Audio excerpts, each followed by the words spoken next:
Jurgen Klopp's title dream dies as Everton dominate Liverpool in Merseyside derby. 5 talking points. Everton 2-0 Liverpool.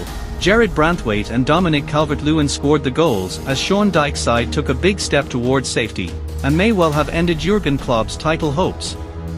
For Jurgen Klopp, that is likely that. On the back of Arsenal's 5-0 thrashing of Chelsea on Tuesday night, Liverpool really needed victory in the Merseyside derby to keep their hopes of handing the Kop boss a farewell title triumph. Instead, they were beaten up by Sean Dyche's belligerent Everton, who were simply more up for the fight.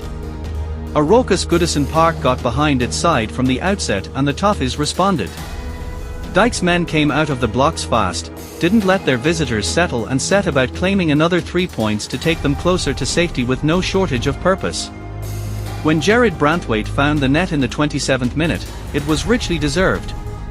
The video assistant referee had already stepped in to overturn a penalty for the hosts, rightly, due to offside, but Everton didn't take a step back.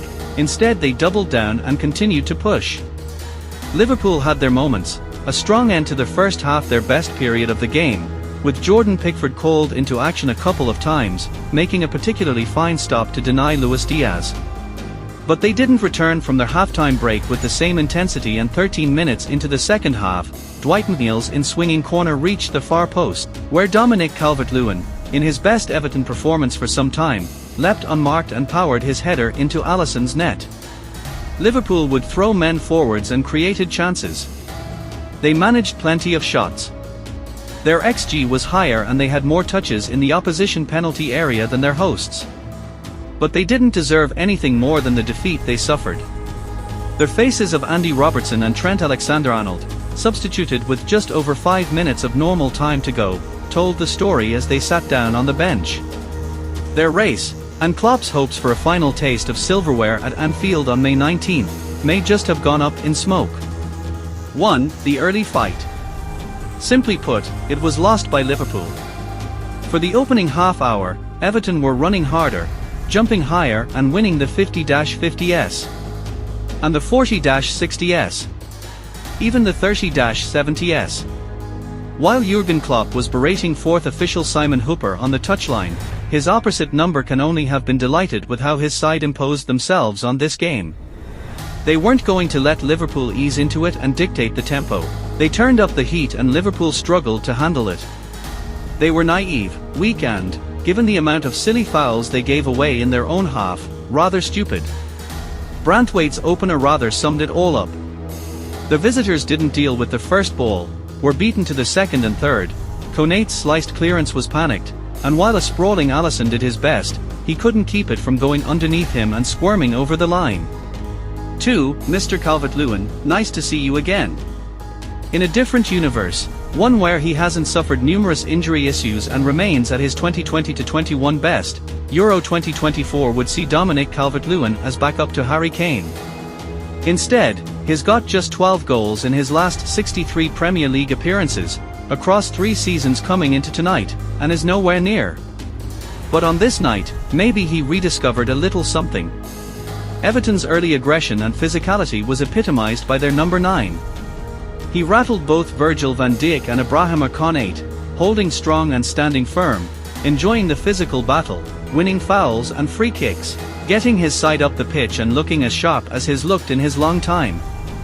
I wouldn't go so far as to say they've been beat up, declared Gary Neville on Sky Sports commentary. But they've been ruffled. Harassed. That changed in the second half too, his beating Liverpool's centre-halves up. He's on fire. Calvert-Lewin's goal was him at his best in the penalty area, a towering header after a prodigious leap at the far post. Perhaps, indeed hopefully, after an almost cursed last 2.5 years, the 27-year-old is finally starting to trust his body again. If that's indeed the case, and we start seeing this Calvert-Lewin on a more regular basis once more, it'll be huge for Everton for the rest of this season and beyond. 3. Mo back, no bang. Klopp brought Mohamed Salah back into his attack, but the Egyptian hasn't been in the best form recently and that continued here. Klopp stated after the second leg in Bergamo that he was not concerned by Salah's recent form. That's despite only 1 goal from open play in his last 7 games and a number of games where he just hasn't quite looked like himself. He had chances here and had more shots in the game than anyone else on the field. However, too often they were scuffed, or wayward, and he couldn't produce the kind of clinical moment which has been a regular feature during his record-breaking time at Anfield.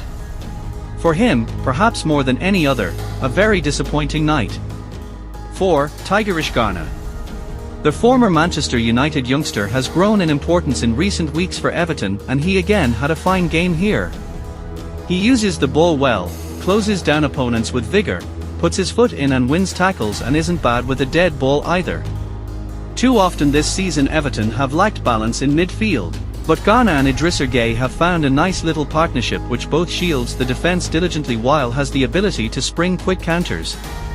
Garner was up for the battle against Liverpool's midfield trio and was the star pick in that area. 5. Klopp's final failure. Jurgen Klopp had never lost a Merseyside derby in the Premier League. He has now. And with his unbeaten record at Goodison, a second Premier League title has likely gone too. Thanks for watching this video. If you like this, don't forget like and subscribe this channel. Goodbye.